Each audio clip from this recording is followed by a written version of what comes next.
BD Law, o podcast sobre desenvolvimento de negócios no mercado jurídico. Este podcast conta com o apoio da CRWA, uma agência digital especialista em web design, e-commerce, websites e marketing digital.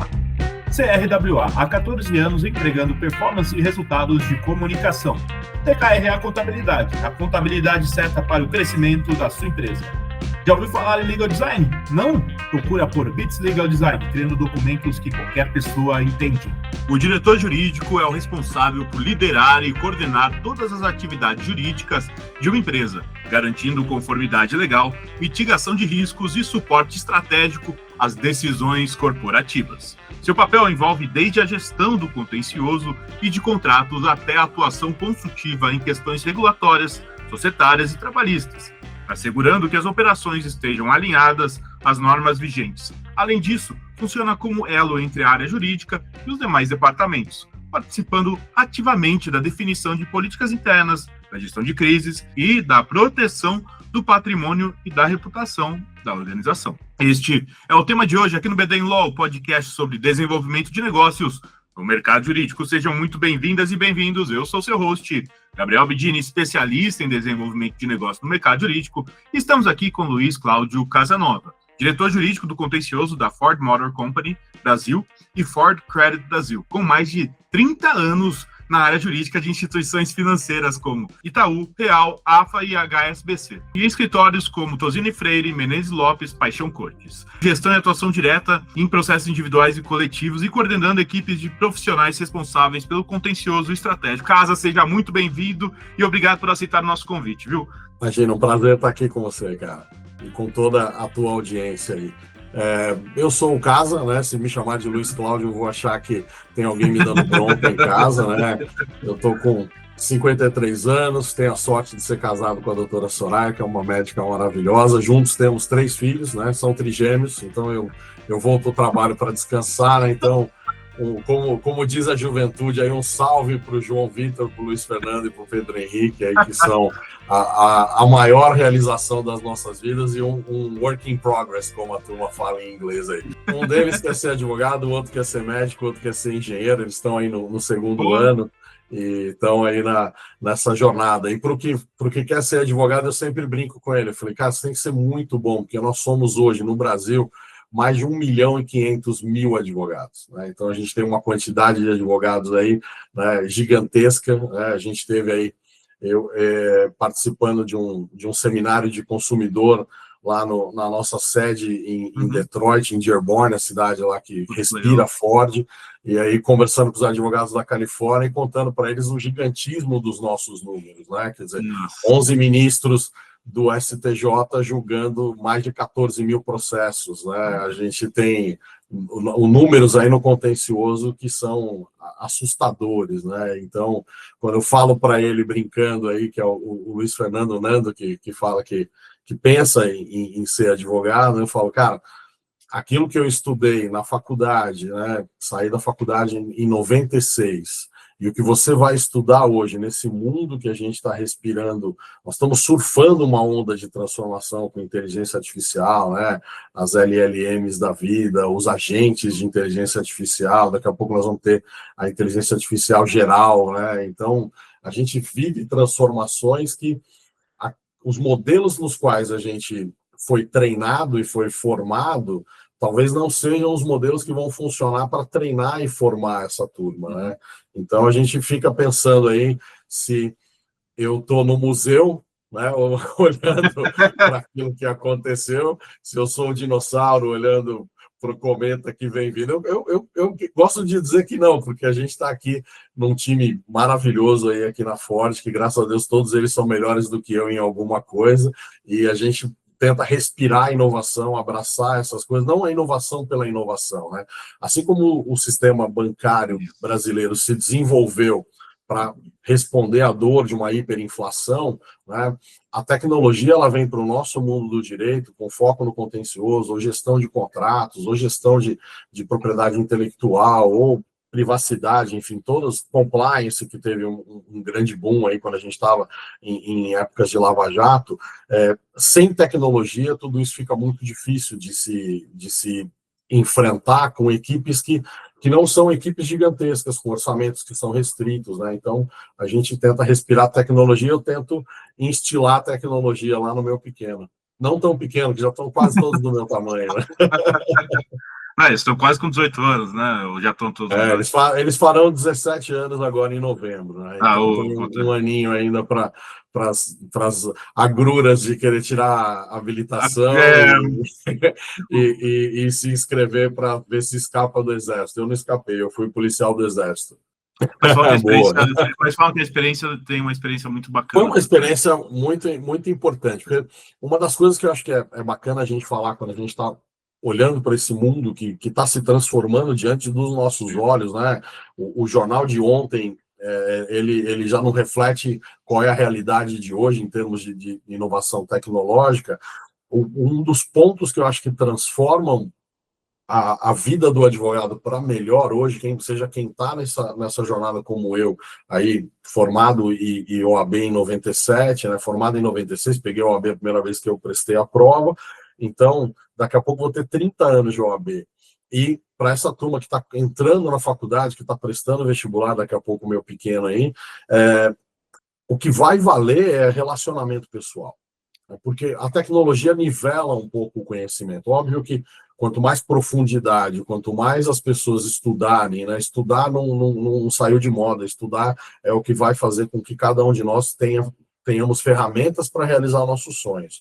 Mas a tecnologia hoje nivela muito, né? Você tendo um bom prompt e uma base de dados de uma inteligência artificial que está evoluindo, ela vai conseguir te dar alguma resposta, né? Eu lembro disso porque, falando do Exército, o que eu trouxe de lá como uma das coisas mais úteis para a minha vida foram os relacionamentos interpessoais.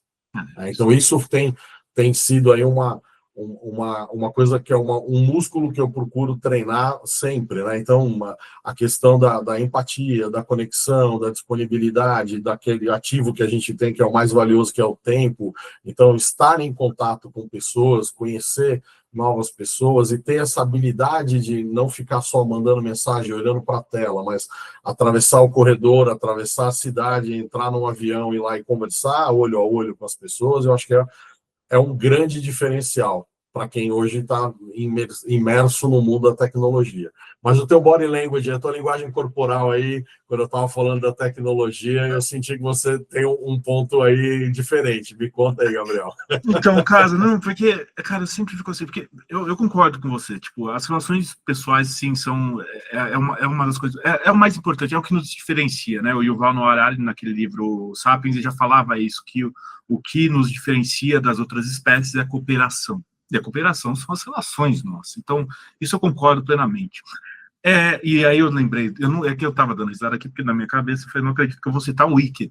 Eu vou citar o Wicked, é isso mesmo, musical, porque tem uma hora que a Elphaba é a bruxa que não se encaixa ali na casa. Não sei se você chegou a assistir, não? Não, ainda não.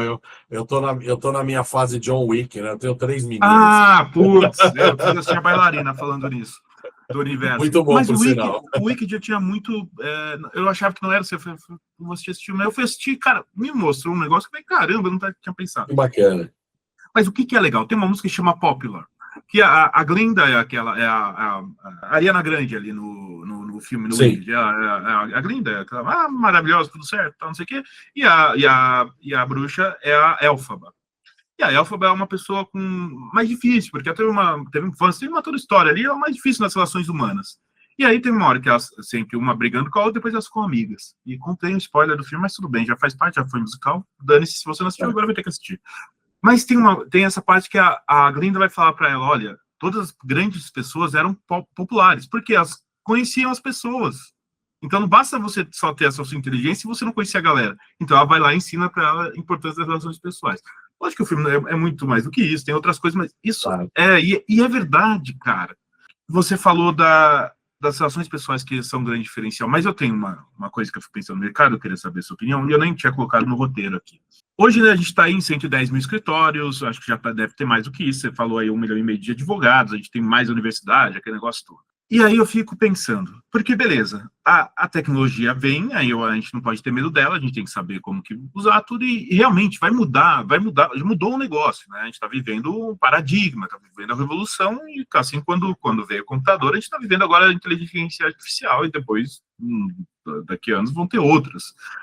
Mas para mim, eu tenho uma coisa, porque vamos lá, a inteligência artificial, ela tem todo ali o conhecimento reunido do mundo que está no digital. Ela não consegue criar as coisas, mas ela consegue criar a partir do que já existe, né? Você pede ali, mas você tem que fazer, ela não vai, assim, por enquanto, né? Não vai chegar a começar, ou já tá, eu não tô sabendo, tem que tomar muito cuidado, Mas ela não sabe as relações humanas, e tem outra coisa que eu vejo, que a minha teoria cada área do conhecimento, vamos pegar o jurídico, a gente tem o raciocínio. O raciocínio jurídico é empírico, não é só técnica. Porque pode estar ali na lei, tem lei que a gente brinca aqui no Brasil que não pega. Como que você vai explicar isso para a inteligência artificial? Essa lei aqui, mas você sabe que essa lei não pegou? Mas tudo bem, ela vai comparar com os processos, talvez chegue a essa conclusão. Mas ela não vai conseguir fazer as perguntas certas para ela, porque ela não tem o conhecimento de vida. A não ser que a gente coloca todo o conhecimento de vida. E chega um momento que a gente esteja tudo registrado. Pode ser que a gente chegue, né? O Big Brother e tudo mais. Eu acho que vai chegar um ponto isso. Já o cara consegue escrever o próprio pensamento, uma frase. A gente tem o Cloud Note, tem... Cara, tantas coisas que estão registrando tudo. Mas toda essa conversa que você me falou não estava ainda no... quer dizer, pode ser que você tenha dado palestra, tem algum lugar, mas você está trazendo agora esse conhecimento. E tem a inteligência que pegam isso. Mas também o que eu queria dizer? Beleza, não pega o raciocínio jurídico. Então eu vou lá, eu sou um jovem advogado, seu filho vai entrar para um escritório, ou não. Ele vai falar, por que eu vou para o escritório? Eu tenho a inteligência artificial aqui, eu aprendi o conhecimento, vou pegando causinhas pequenas e vou fazer. Eu acho que uma coisa que a inteligência artificial não vai pegar, e eu espero que eu esteja certo, mas pode ser que eu esteja redondamente enganado, que é a educação. O conhecimento passado seu, da sua vivência ali, a mentoria, que de novo cai no que você falou das relações humanas, mas tem a ver com passar o conhecimento por meio da educação. Então, eu acho que, por enquanto, pelo menos é onde eu estou arriscando. E eu vejo muito, eu estou me alongando aqui, caso, mas é porque a minha crítica ao mercado eu vejo muito escritório falando, olha que legal, a gente quase não tem estagiário aqui. Eu acho um puta perigo isso.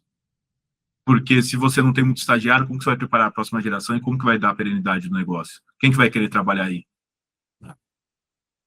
É uma reflexão super importante, Gabriel, porque eu estava num outro bate-papo, num desses eventos que eu tenho até para desafiar o time, para deixar e dar disponibilidade e principalmente protagonismo e visibilidade para o time. A gente tem aqui uma prática de se inscrever em várias dessas certificações, né? Então a gente AB2L, IntelliJur, Fenaló, Seven Experience, a gente tem procurado estar nesses ambientes, apresentando os nossos cases. A gente tem aqui uma área bem estruturada de Legal Operations que faz o Rodrigo Bernardes, que é o cara que toca isso aí, né? O nosso atacante nessa jornada. Eu brinco para ele que todo ano a gente tem que pensar num projeto Cristóvão Colombo, né? Qual é a nova América que nós vamos descobrir, né? Então, aonde está essa tecnologia que vai ajudar a gente a deixar de fazer coisas repetitivas e poder ter uma concentração nas tarefas, nas atividades, nos desafios onde a gente consegue aportar mais, né? Onde a gente consegue entregar mais. E aí, olhando para os nossos estagiários, e no dia que a gente estava tendo esse bate-papo, eu falei, puxa vida, né? Pensando na maneira como eu fui treinado, primeiro que a faculdade, ela jogava no mercado pessoas para cuidar de litígio, né? Então, o advogado era treinado para ir para o contencioso. Então, você tem aí uma sofisticação dos advogados que vão fazer fusão e aquisição, os que vão cuidar da área contratual. Então, tudo isso era alguma coisa que não era o caminho natural, era como se essas pessoas se desviassem aí. Isso falando na minha realidade de 97. Então, o que era o papel do estagiário naquele momento? Primeiro, ele ia ver processos físicos no fórum. Depois ele ia fazer pesquisas de jurisprudência, às vezes em livros. Eu fiz várias pesquisas para o José Reinaldo, que é um desembargador aposentado, foi um grande advogado, foi pelo Quinto Constitucional. Então o Zé me pedia, falou, casa, acha para mim uma jurisprudência. Então eu ia na biblioteca da Associação dos Advogados de São Paulo, da USP. Eu cheguei a fazer isso uma vez, viu? Vivi isso. E eu vivi a transição da máquina de escrever para os computadores. Né? Eu já, mais de uma vez, nas salas de advogados que tinham nos fóruns, eu via lá um colega mais velho tentando fazer uma petição no computador, eu sentava lá e fazia para ele, entendeu? Porque a gente conversou um pouco e a nossa conversa está tão fluida que eu já não sei mais o que estava fora do ar e que está no ar, mas eu tenho um vício de origem aí que eu fiz colegial técnico em processamento de dados. Então, eu sempre gostei de tecnologia. Eu sempre gostei de tecnologia. Então, sempre olhei para o computador como uma ferramenta e não como um animal selvagem a ser domado. Né? Eu sempre olhei aquilo como um meio para chegar em algum lugar. E isso tem impregnado na turma toda. Foi uma coisa mais ou menos daquela constatação de que eu adorava a tecnologia, mas eu me sentia mais atraído a esse embate de ideias, a usar a palavra, a gostar de escrever, a gostar de ler. Então, aquilo cai num estereótipo, e todo mundo fala, pô, vai ser advogado. Né? Então, o meu pai sempre foi um cara que prestou concursos e passou em concurso. Né? Então, ele hoje é um fiscal do estado de São Paulo aposentado, mas ele foi fiscal do trabalho. Então, ele sempre queria que eu fosse também para a área pública. Então, quando eu falei dessa dúvida, ele, lógico, me empurrou para o direito, porque direito abre a porta para você prestar concurso para uma série de coisas. A cabeça dele, até o momento em que eu casei e saí de casa, ele punha edital de concurso na minha cama, lá no meu quarto, para tentar ver se eu ia prestar um concurso. Às vezes que eu vou visitá-lo lá em Uberaba, onde ele está morando agora com a minha segunda mãe. Minha primeira mãe faleceu, eu era adolescente, então ele casou de novo. Obrigado, ele casou de novo, e é uma mãe também minha e dos meus 2 irmãos e da minha irmã mais velha. Então ele sempre punha, eu vou para lá visitá-lo lá em Uberaba, ele e minha mãe, e tem lá o papo do concurso. Eu até brinco com meu irmão mais novo, falei, o papo do concurso vai ser no primeiro dia, no segundo dia, mas vai ter o papo do concurso, por que você não presta um concurso? Os estagiários, então ia olhar processo no fórum, ia pesquisar jurisprudência, ia fazer uma pesquisa de doutrina, ia fazer um resumo, ia fazer uma primeira versão de uma apresentação. Cara, hoje você tem processos eletrônicos, ninguém mais precisa ir no fórum. Você tem bancos de jurisprudência, óbvio que, por favor, não confiem tanto nas jurisprudências que as inteligências artificiais vão te dar, porque elas alucinam. Então, peçam sempre o número do acordo, se você estiver usando alguma IA para se abastecer disso. Mas eu era uma das pessoas que adorava fazer lá as perguntas, né, montar estruturas de perguntas, as tais das queries, no site do STJ para achar jurisprudência. Então, isso é uma coisa que também não demanda mais tanto esforço físico, manual, de ir até uma biblioteca, olhar lá o repositório das revistas dos tribunais.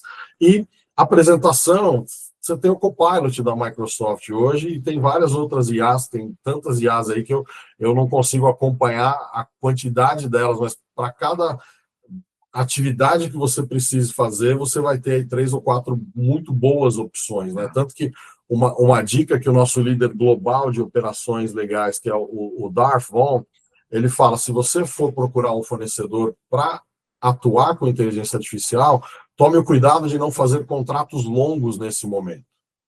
Porque alguma das concorrentes vão criar alguma coisa que você está preso com o seu orçamento finito num contrato mais longo, né? Então, é uma dica. Outra dica, num desses bate-papos que a gente estava também, era de um colega, num painel, não que eu estava, mas num painel, ele falou, pense sempre e procure entender como vai ser o pós-venda, né? Porque você tem muita gente te vendendo muita coisa, né? E aí a expressão dos mais antigos, né? Tem gente vendendo terreno no céu, mas não entrega a escritura. Então, tem que olhar um pouco para o pós-venda. Então, o desafio de olhar para esses estagiários nesse contexto, hoje, e aí, na conversa, quando a gente estava falando disso, né, desse desafio, eu me recordei de uma coisa que a minha dúvida naquela hora se dissipou, porque as pessoas com quem a gente está tendo contato são nativos digitais, né? Você acabou de brincar, nunca trabalhei na máquina de escrever, né? Eu sim. Então, os nativos digitais, eu chamei meu time e falei, vamos montar um agente de inteligência artificial, né? Para quem não mexeu com agente de inteligência artificial, com o ChatGPT e as outras, né, a Llama, o Gemini, você faz perguntas e respostas, você vai lá criando sua estrutura de pergunta, o tal do prompt. Um agente de inteligência artificial é alguém para quem você transfere um conhecimento e ele executa tarefas. Então, o meu desafio para a galera foi, vamos criar um agente juntos aqui e vamos fazer esse agente ser o primeiro revisor de contratos. Então, na Ford, a gente tem os nossos termos globais de condições, seja para a área de produção de veículos, seja para tudo aquilo que não está ligado à produção de veículos. Todos os nossos fornecedores, né? Uma estrutura global e gigantesca, você tem lá esses contratos padrão da Ford, são muito estruturados e tem uma tentativa de abarcar todas as situações. Então, quando eu recebo um contrato específico de uma contraparte para realizar, por exemplo, um evento na nossa pista de provas em Tatuí, né, o que a gente faz? A gente tem que olhar quais são as cláusulas desse contrato que estão frontalmente contrárias àquelas que são as regras que a gente estabeleceu para fazer negócio. Então, você transfere para esse agente de inteligência artificial, a gente fez ele na base do Google, do Gemini, você transfere os seus termos e condições, você transfere as suas cláusulas padrão, você transfere os seus melhores contratos, e você vai lá e estrutura uma série de perguntas, diz como você quer que ele atue, diz como você quer que venha o produto final, inclusive na forma de apresentação, que te indique quais são as cláusulas que estão contrárias, quais são as cláusulas que ele enxerga naquele contrato que eu estou recebendo de um terceiro, que estão melhor escritas do que o meu. E se aquele contrato tem algum tipo de contradição entre as próprias cláusulas dele, quais são as sugestões para melhorar o contrato final dessa revisão. E quando eu fui fazer isso, eu falei, bom, mas antes de sentar, que a gente ia fazer hands-on mesmo, sentar todo mundo junto e vamos começar do zero. Aí eu peguei e falei, não, deixa eu fazer um teste primeiro, para não chegar lá e passar vergonha na frente do time, né? E fazer uma tentativa de colocar o contrato social da Ford, a nossa base de procurações e fazer perguntas simples para um agente do tipo, o Gabriel pode assinar contratos de fornecimento de impressora para a Ford? Aí eu vou lá e vou dizer, não, o Gabriel tem uma procuração para contratar escritório de advocacia. O Casanova pode contratar uma empresa de consultoria de cargos e salários para fora? Não posso, eu não sou do RH. Então, esse modelo de inteligência ia me dando essas respostas, muito rapidamente. Aí eu joguei para a turma, e a Isabela, nossa estagiária, viu o que eu tinha feito, e quando a gente chegou na reunião, ela já estava com o processo muito desenvolvido. Então, aquela sensação de o que os estagiários vão fazer... Parabéns, Isabela. Esse medo desapareceu, porque a Isabela já estava mostrando ali que, com a capacidade dela, de que nasceu nesse ambiente, nasceu mexendo com telas, ela tinha a capacidade de ver que aquela era uma nova ferramenta que ia fazer o trabalho dela mais fácil. Ela olhou mais ou menos o que eu construí, ela foi lá e foi perguntando para os várias LLMs, né, como melhorar aquele prompt.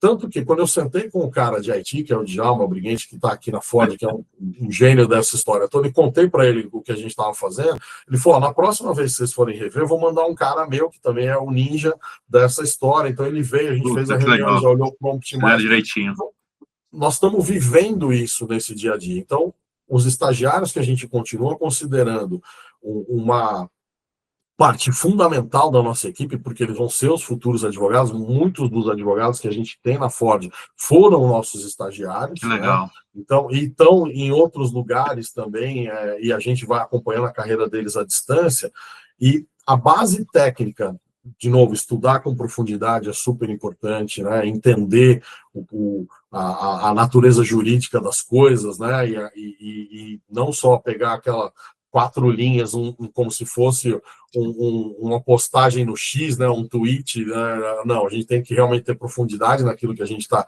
dizendo, até porque os riscos com os quais a gente lida são riscos milionários ou bilionários, a depender do qual cliente a gente está atendendo. Ou às vezes não tem valor nenhum financeiro, mas nós estamos falando da guarda de um filho. Nós estamos falando da mudança de um nome, nós estamos falando do reconhecimento de uma sexualidade transgênera dentro de um documento de identidade. Então, são coisas que às vezes não tem uma representação material financeira, mas tem uma magnitude aí para a vida de inestimável valor. Então, essa turma, trabalhando com a tecnologia e aliando a capacidade de se relacionar bem, vão ser melhores advogados. Então, eu espero que o próximo Casanova do mundo jurídico aqui no Brasil, e quem sabe, como o meu papel hoje é a América Latina, e que o Nando faça o que ele quiser da vida, né? O Nando Casanova, e que ele seja um advogado muito melhor usufruindo disso tudo, né? Dessa capacidade de usar a tecnologia, né? Uma ferramenta e não uma ameaça, né? É como se eu estivesse insistindo hoje a usar uma máquina de escrever, né, ao invés de o que tem à minha disposição em termos computacionais, como se eu insistisse em ir lá na biblioteca, seja da Associação dos Advogados, seja de uma das universidades, para pesquisar jurisprudência, que eu nem sei mais se ainda existem as tais RTs, as revistas dos tribunais, ou se existem, ainda estão todas em repositório eletrônico, né? Não existe mais papel para isso, né? E, Casa, assim, é muito bacana isso tudo que você está trazendo, e você passou também, antes de você ir para fora, você passou por alguns escritórios, né? Como que foi isso? Você achou que valeu a pena para dar o conhecimento aí, para poder estar nessa área? Como que tá? Eu brinco, hoje eu sou um advogado generalista, eu tenho uma concentração, né, por uma reestruturação global que nós fizemos de verticais na Ford, então a minha demanda principal hoje é o contencioso, né? E só um ponto, quem não sabe o que é o vertical? Os verticais são as maneiras como os assuntos estão distribuídos dentro da empresa, né, e a quem você reporta os assuntos. Então, hoje eu tenho uma equipe, tenho o meu braço direito, que é o Alexandre Correia, né, e temos uma equipe abaixo do Alexandre, que são 3 supervisores. Só que, a partir dessa reestruturação global que nós fizemos, né, do nosso líder mundial, que é o Steve Crowley, a gente está numa vertical de controvérsias, eu, o Alexandre e a Renata. Aí você tem a Cristiane Miranda numa vertical de transações, então contratos, etc. Ela responde para uma advogada nos Estados Unidos, para a Elissa, e o Rodrigo, que é de nós o que tem lá uma figura mais de canivete suíço, porque ele lidera o time de Legal Operations. Legal. O Rodrigo Bernardes é o DPO da Ford do Brasil, então ele tem 2 fortalezas, que é a Legal Operations e a questão da privacidade, mas os contratos financeiros, por ele ter vindo do Banco Ford, também são uma das responsabilidades deles. E eu e o Alexandre, a gente tem essa responsabilidade expandida para a América do Sul. E um desafio do nosso chefe americano, que é o Craig Halseth, de dar suporte ao contencioso global. Porque, de novo, a gente falou um pouco do desenvolvimento da tecnologia dos bancos, e aqui dentro da Ford, a gente tem um desenvolvimento de tecnologia para lidar com o volume de contencioso. Porque no mundo todo, a Ford é, no Brasil, a segunda entidade que tem mais processos judiciais. Isso não é uma exclusividade nossa. Todas as empresas que a gente vai olhar, que sejam empresas multinacionais, provavelmente o Brasil é o lugar onde elas têm mais contencioso, porque nós temos no nosso país uma quantidade gigantesca de contencioso. Então, os bancos têm nas centenas de milhares, as outras empresas têm nas dezenas de milhares, e com a Ford e com as outras montadoras do Brasil nunca foi diferente. Então, dentro dessa nossa estruturação e da maneira como a gente trabalha dentro da Ford, a minha primeira responsabilidade é contencioso, mas eu continuo dando suporte, por ser um diretor estatutário, a todas as outras áreas do direito. E ter estado em escritórios, né, para parar de enrolar e responder a tua pergunta, me deu uma visão muito boa de saber quais são os desafios de quem hoje me presta serviço. E eu brincava, porque na minha origem toda eu sempre fui um cara de contencioso, eu brincava o seguinte: quando eu estou dentro de uma empresa, é como se eu tivesse um animal no zoológico, porque o correto seria eu estar lá na savana, lá na floresta, lutando no tribunal. Então, por quê? Porque era aquilo que eu gostava de fazer: sustentação oral, recursos, audiências. Então, hoje, quando eu estou nesse lado aqui, eu participo da estruturação das estratégias, a gente discute, a gente prepara. Eu até compareço, porque é muito importante ter a pessoa da empresa com o crachá no peito nessas conversas com as autoridades, seja regulatória, seja Ministério Público, seja a própria interação nos despachos, nos tribunais, ou acompanhar julgamentos e audiências. Isso é fundamental. Isso sempre é um aprendizado que eu vivi na minha história profissional, de que a presença do advogado da empresa nessas interações, ela traz um diferencial. Porque o escritório, por mais que ele esteja ali desempenhando um papel numa qualidade absurda, o crachá no peito transfere para aquela autoridade que a decisão que ela vai tomar vai afetar aquela pessoa num nível que não afeta o escritório. Sensacional. Então, Sensacional. Que cuidado o estar bacana. presente é muito importante. E desde o tempo em que eu vim trabalhando com o contencioso, eu sempre comecei até por desafios e por ter tido chefes brilhantes a minha vida inteira, eu sempre fui muito abençoado e tive muita sorte de trabalhar com pessoas extremamente competentes, né? Tenho até medo de falar alguns nomes aqui e esquecer outros, né? Porque o que está aqui diante da tela, batendo esse papo bom contigo, Gabriel, é alguém que teve contribuições de inúmeras pessoas. Então, olhando para o contencioso, a gente acaba percebendo que a gente faz parte da jornada do cliente, do atendimento do cliente. É isso, cara, é e isso. olhar para essa jornada do atendimento do cliente e assumir essa responsabilidade, junto com tecnologia, com tudo, faz o quê? Que o nosso papel hoje na Ford seja de entender por que existem as reclamações, sejam elas fora do judiciário, dentro do judiciário, e voltar e estar lá do lado das áreas de atendimento, seja das áreas de engenharia, quando a gente está falando de alguma questão relacionada aos produtos, seja da área responsável por fazer a gestão dos nossos concessionários, porque o módulo de trabalho da Ford com a concessão, ele é muito peculiar, porque nós somos uma empresa que tem outras empresas que estão juntas conosco, debaixo da nossa marca, atendendo o nosso consumidor. Então, eu também tenho situações de conflito que estão geradas não diretamente por pessoas que são empregados da Ford, mas eu tenho situações de conflito que são geradas por um atendimento feito por um dos concessionários da Ford. E então, aí você vê uma repetição e avisa a galera, tipo isso? Exatamente. Então, a gente olhando para isso tudo, com essa responsabilidade de dar a melhor experiência possível para o nosso cliente, para os nossos consumidores, a gente olha para o contencioso, e aí eu vou citar um nome, que é o da Laura Fragomeni, lá no Mercado Livre. Ela falava o seguinte: o contencioso tem ouro em pó. É isso mesmo. Então, cabe a nós juntar toda essa informação e fazer as barras de ouro. Então, a interação que a gente tem hoje com as áreas aqui dentro da Ford, ela vai além da gestão do contencioso. Nós temos hoje uma ferramenta muito boa no Brasil, que é o consumidor.gov, que as empresas podem aderir voluntariamente ao consumidor.gov, e ao aderirem ao consumidor.gov, ela vai responder reclamações dos clientes. E a nossa estrutura, quem redige as respostas é o meu time. Né? É o nosso time jurídico que tem essa responsabilidade. Ao mesmo tempo que é o nosso time jurídico que vai... a gente está do lado do saque para entender os nossos especialistas que estão na frente lidando com os nossos clientes, ou através do nosso aplicativo do Ford Pass, ou instruindo os concessionários, ou até dentro do nosso sistema de atendimento ao consumidor, do nosso SAC, né, do Serviço de Atendimento ao Consumidor. Essa turma está o tempo inteiro conversando com o time do jurídico, com o time preventivo, para a gente aprender e resolver o problema antes. E aí, cara, é isso, cara, sensacional. Desculpa, a gente tem essa visão, né? E isso tem ajudado a gente a ter uma importância dentro da estrutura de negócio que ela, nesses meus 30 anos, é uma das vezes em que eu vejo isso mais forte.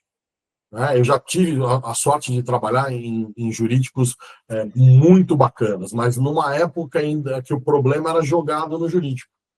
E a partir do que o problema virava um processo ou um contrato que não deu certo e vai virar um contencioso com o fornecedor, aquilo era um problema do jurídico. Não tinha nenhuma comunicação do que se aprendia naquela solução do problema com continuar vendendo, com continuar indo em busca de novos produtos, de novos clientes, de soluções novas para os clientes que a gente já tem, continuar encantando eles. Então, hoje eu vejo isso com muita felicidade, e é uma conquista desse time que está aqui, né? Eu estou na Ford há 10 anos, né? Tem pessoas aqui, é muito legal ver isso na indústria automotiva, que você tem pessoas com uma longevidade muito grande no mercado, né? Ontem mesmo, na nossa reunião de diretoria, a gente estava parabenizando colegas que estavam comemorando 30 anos de companhia. Que legal. E são pessoas que estão com 30 anos de companhia, que estão com brilho nos olhos, né, de quem entrou na semana passada, que estão de fato liderando e transformando as suas responsabilidades no dia a dia. Então, é um privilégio muito grande estar dentro desse universo, né, de uma empresa centenária, mas que busca a inovação o tempo inteiro, né, de que o Henry Ford lá é o primeiro a adotar a linha de montagem em 1913 para fazer veículos, né, e ele, com isso, cria uma disrupção no mundo da inovação, e a gente aqui no jurídico usando ferramentas de inteligência artificial para captura de pré-fatura, quer dizer, quando o escritório vai me mandar uma cobrança, então a inteligência artificial lê aquilo, vê qual é o advogado que vai rever, vê se as horas, após aprovadas pelo advogado, o valor que está gerado naquela primeira, no rascunho da fatura que o escritório vai nos mandar, se bate com o contrato, se é do time de tributário, que é uma outra diretoria aqui, que é a nossa área de Legal Operations presta serviço. Esses agentes de inteligência artificial, o robozinho, o chatbot que a gente está desenvolvendo, e todas as outras iniciativas que a gente tem, inclusive de automações de atividades, né, que é o tal do processo de robotização, né, o RPA, né, o Robot Process Automation, essas automações que a gente vai buscar elas o tempo inteiro. Então, tem uma atividade manual de copiar um dado numa planilha de Excel e levar para dentro de um sistema de pagamento, tá? Como é que a gente faz para plugar aqui uma solução tecnológica por uma porta, por uma API, vai pegar essa informação e vai transitar ali e não vai ter erro. Então, cada vez mais eu quero que o meu time de operações legais saia de atividades repetitivas e me chame para dizer o seguinte: olha, nós estamos percebendo aqui que, num determinado estado da Federação do Brasil, a gente tem tido mais reclamações a respeito do atraso no conserto desse determinado veículo. Então, esse tipo de solução de negócio. A gente vai, exatamente. E aí, a área de negócio, ela vem falar com a gente: ó, estamos pensando em fazer um novo produto. Né? O veículo como aluguel, né, que é o nosso Ford Gol, ele foi construído junto com o jurídico. Né? A gente olhar para aquele contrato, falando: não, o contrato de locação de veículo tem que ser mais simples, vamos trazer o desenho legal, o legal design. Como é que a gente vai fazer para isso ficar mais amigável? E usou o termo certo, hein? A gente usa isso também com as nossas defesas, quer dizer, um tema bastante complexo que a gente tem é como é que a gente faz para desenhar isso, né? No nosso processo de reestruturação, nós tínhamos lá, em 2019, o encerramento da produção em Santo Amaro. Então, nós tivemos uma negociação com o sindicato, que sempre foi um gigantesco parceiro da Ford, né? Eles são muito competentes no que fazem, os sindicatos metalúrgicos daqui de São Paulo, do ABC, e nós chegamos num momento em que a gente ia aplicar, através da jurisprudência do Supremo Tribunal Federal, a quitação ao contrato de trabalho numa negociação coletiva. E aquele era um programa de demissão incentivada. Por quê? Porque, de fato, os contratos de trabalho todos terminariam pelo encerramento daquela fábrica. Então, o que a gente criou, o termo que os nossos empregados assinavam, ele começava com uma linguagem em negrito, numa caixinha, dizendo o que aquilo significava para a pessoa. Puta, casa, que legal numa conversa, isso é bonito. Numa conversa de botequim, entendeu? Porque eu não posso subestimar que ninguém entende o que eu falo, né? Eu achar que não, são pessoas altamente qualificadas que trabalhavam para nós, né? Mas, ao mesmo tempo, nós temos o nosso jargão no mundo jurídico, né? Se vocês quiserem, quitação ao contrato de trabalho, né? Dependendo da idade, ele vai lembrar do disquite, né? Que era na época que não existia o divórcio. Então, o que é essa quitação? Então, a gente dizia: olha, se você assinar isso, saiba que a Ford não te deve mais nada, e se você tiver um processo judicial contra a Ford que está aqui em andamento, fale com o seu advogado, porque a gente também vai encerrar esse processo. O efeito desse instrumento que a gente está assinando aqui, com essas verbas que a gente está te pagando muito além do que eram as verbas rescisórias, eles vão ter esse efeito. Que cuidado então, bacana. Casa, isso é tão da hora, velho. Assim, muito legal. E isso é uma coisa, de novo, tem a ver com a empatia. Essas ideias surgem a partir do momento em que a gente atravessa o corredor e vai conversar com alguém. Né? Eu me recordo, na minha passagem, né? Então, meu primeiro emprego foi lá no Banco Real, em 1989. Do Real, eu fiquei 7 anos, eu fui para o escritório, que era na época Menezes e Lopes, que era um escritório super de vanguarda, que estava cuidando dos contratos de franquia no Brasil. Né? Nossa, então, eu fiquei lá um tempo, entrei lá para fazer trabalhista, depois eu fui para a área civil. Desse escritório, eu fui para o Banco Alfa, que era o Banco Real, foi vendido para o ABN, mas o banco de investimento continuou. Então, meus chefes do Banco Alfa, de novo, relacionamento interpessoal super importante, mantive contato com todas as pessoas por onde eu passei e me chamaram para perguntar se eu queria voltar. Então, fiquei por 6 meses super intensos, porque foi na época em que a paridade do real e do dólar no governo Fernando Henrique deixou de existir. E naquela época, a Companhia Real de Arrendamento Mercantil, ela fazia arrendamentos, empréstimos de dinheiro em contratos cujo lastro era o dólar. Então, o reajuste era pelo dólar. Quando o dólar deixa de ser forçadamente igual ao real 1 a 1, ele começa a valer 2, 3, 4. Então, esses contratos todos explodiram. Então, a gente teve um volume de contencioso nos 6 meses que eu fiquei lá que foi gigantesco. Nessa época, eu recebi um convite para ir para o Tozini, participei do processo seletivo, fiquei no Tozini, saí muito bem com os meus chefes lá, foi dolorido sair, porque a gente tinha um projeto muito bacana, mas de contencioso, e aí fui para o Tozini. No Tozini, cuidei de contencioso de ações especiais, a minha sócia na época era a Flávia Andrade, foi maravilhoso, tenho amigos incríveis lá no Tozini, e o relacionamento que eu mantive mesmo quando eu saí do Tozini e fui para o Itaú, fiquei quase 9 anos no Itaú, num contencioso de ações especiais. Passei pela fusão do Banco Itaú com o Unibanco em 2008, quando eu virei de advogado especialista, gerente da minha equipe, e no momento em que eu me tornei pai de trigêmeos. Então, ali era, o termo tempestade perfeita, ele me persegue. Né? Então, foi um grande desafio ali. Fiquei no Itaú, num determinado momento, fui procurar novos horizontes, aí fui para o HSBC. Fiquei 6 meses, o HSBC foi reestruturado, fui demitido. Aí fiquei um tempo fazendo, na época era a DBM, hoje ela chama ali Hatch Harrison. É uma consultoria super bacana que te prepara para pensar na tua volta ao mercado, se você vai empreender, se você vai montar teu escritório, se você quer procurar de novo o mundo corporativo. Aí foi nesse momento em que eu recebi um convite do Osmar Paixão para ser sócio dele aqui em São Paulo, cuidar do escritório em São Paulo. É um escritório que cuida de processos nos tribunais superiores há muitos anos para várias indústrias, para bancos e tudo. Eu os conheci na minha época de Banco Real, para você ter uma ideia. Né? Sempre foi um escritório muito bacana e com valores muito próximos. O Osmar é uma pessoa fantástica, assim, um dos meus grandes amigos na vida. Aí fiquei com o Osmar, e aí surgiu um convite inusitado que foi trabalhar no Mercado Livre. Eu vinha numa trajetória de ter, dentro de escritórios ou nas empresas onde eu trabalhei, sempre trabalhando para banco. E o Mercado Livre era uma disrupção.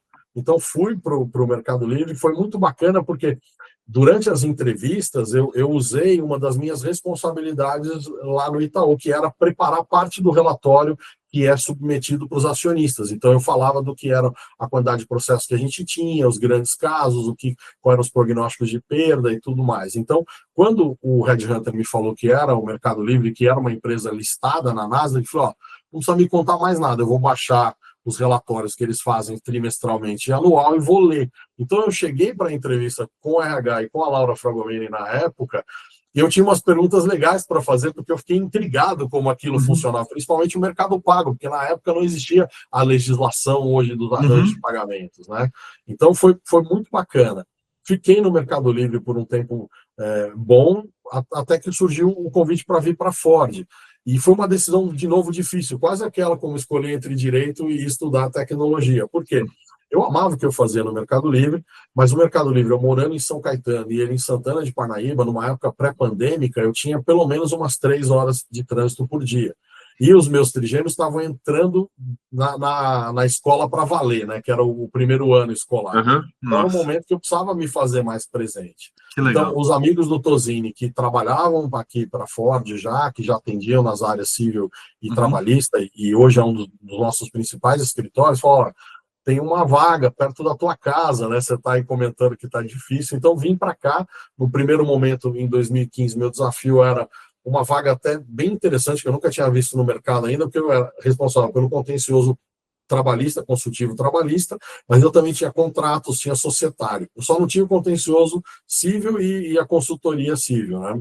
O tributário nunca foi da estrutura do jurídico, ele sempre teve numa estrutura de finanças. Então, vim para cá para esse desafio, e aí, de novo, aí era de fato tirar o carimbo de banco da testa, né, porque eu já tinha passado por uma startup gigantesca, como era o Mercado Livre. Eu vi nascer Mercado Envios, né, o primeiro contrato com o Correio, eu estava lá em Brasil com o presidente, à época, que era o Wilson Lemos.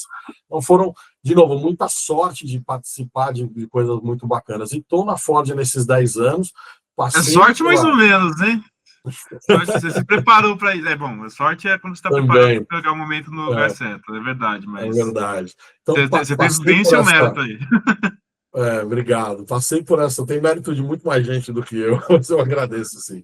A gente tem esse desafio em 2019 de reestruturar a empresa. Então, foi naquela época em que eu assumi o jurídico, né? A doutora Ana Paula Camano Barros Mesquita, que estava com a gente, ela se aposentou, então eu assumi o jurídico. Não. E aí, em 2021, a gente fez uma reestruturação global, né? Era uma transformação no negócio da Ford como um todo, de deixar o segmento dos veículos menores, de seguir com as picapes, né? E os grandes SUVs que a gente tem, que é uma fortaleza da Ford, assim, incontestável, né? F-150 é o veículo mais vendido nos Estados Unidos. A gente tem a sorte de trazer ele aqui para o nosso mercado no Brasil e na América do Sul, e venho participando dessa transformação de uma empresa que se transforma, ela para de produzir no Brasil, mas ela faz um reajuste, né? Negocia de uma maneira transparente, justa, equilibrada com os empregados, com os nossos fornecedores, com os nossos concessionários, com os governos nos estados onde a gente estava e que tinha eventualmente algum tipo de incentivo, e a transformação desse negócio numa equipe menor. Então, tivemos que fazer desligamento de pessoas dos nossos times. Graças a Deus, todas as pessoas a quem eu desliguei, por ficar importunando elas a aparecerem para o mundo, elas imediatamente se recolocaram. Então, tem pessoas que estão até em posições muito superiores àquelas que elas ocupavam aqui na Ford naquele momento. Tem diretores jurídicos, tem uma coisa bem bacana. A Adriana Vagatsuma está fazendo um trabalho maravilhoso, para citar um nome, mas a gente tem o Marcel que tá na Mercedes, enfim, uma turma muito boa que está por aí. E só um adendo, não, imagina, uma mensagem para a audiência não basta você ser bom, a galera tem que saber que você é boa, tem que aparecer, tem que fazer essas coisas que é importante, não adianta nada, você saber é bom para poucas pessoas, faz parte, goste ou não, aparecer de vez em quando é bom. Para as pessoas que não gostam, que acham, não gosto de fazer propaganda, eu digo o seguinte: você fica tão feliz quando você faz um ponto no esporte, quando você faz uma cesta, quando você crava a bola no vôlei, quando você faz um gol, que você comemora, que você vai para a torcida comemorar. Então, quando você conquista alguma coisa no seu ramo profissional, no direito, uma vitória, um bom contrato, um bom negócio, a recuperação de um cliente que estava lá numa discussão, seja de reclamação, pré-contencioso ou não contencioso, e volta para a marca, isso é algo que tem que ser celebrado. Isso é algo que tem que ser mostrado. Então, a gente procura fazer isso no nosso time, com oportunidades de participando desses inúmeros eventos que tem, de certificações, de concorrer a prêmios, melhores executivos, melhores cases. A gente participa disso como um time todo. A pena é que, às vezes, só uma pessoa pode ir lá representar, né? Eu sempre tento ver se tem alguém para ir no meu lugar. Às vezes eu tenho que ir porque é a cadeira que foi convocada para lá. Mas eu procuro ter a visão de que sozinho eu não faço absolutamente nada. E com eles eu faço muitas coisas e muito melhores do que eu faria se eu tivesse responsável por aquele pedaço da tarefa somente eu. Né? Então, isso é muito bacana. Então, nessa jornada toda dos desafios que eu fui vivendo, eu sempre fui lembrando, diante de alguns desafios, eu parava, me escondia às vezes em algum canto lá, ia no, não, só vou pegar um café e tal, e ia falar, tá, o que esse chefe ou essa chefe fez? Então, para dar um exemplo aqui, eu tive um grande diretor no Itaú, que era o Marcelo Mota, tive uma grande chefe, que era a Selma Capeto. Então, algumas vezes na minha vida, eu paro e falo, o que eles fariam? O meu chefe no Mercado Livre foi o Ricardo Lagreca. Eu falo, puxa, o que o Ricardo faria nessa situação? Se o Ricardo tivesse essa oportunidade, o que o Lagreca faria? Às vezes eu paro, quando eu estou discutindo uma tese jurídica, eu falo, tá, o que por exemplo, o Luiz Rodrigues Vamber faria aqui, com o escritório que parceiraço nosso, ou o que o próprio Osmar faria, como ele olharia para essa crise. Então, às vezes, o projetar, o tentar entender, e hoje a molecada pode fazer isso, de repente ir lá para a LLM e falar, olha, você vai me responder agora como Pontes de Miranda, e me diga aqui qual é a solução que você traria para esse caso. Mas isso é muito legal, porque você pode criar as personas e tudo mais. E, Luiz, o papo tá bom pra caramba, assim, eu tô aprendendo um monte com você, assim, você é muito gente boa. Obrigado. Assim, então, é uma conversa muito fácil aqui, e muito gostosa. E eu queria saber que... A última pergunta minha, que conselho você daria para os jovens advogados e advogadas que querem atuar em posições de liderança no mercado?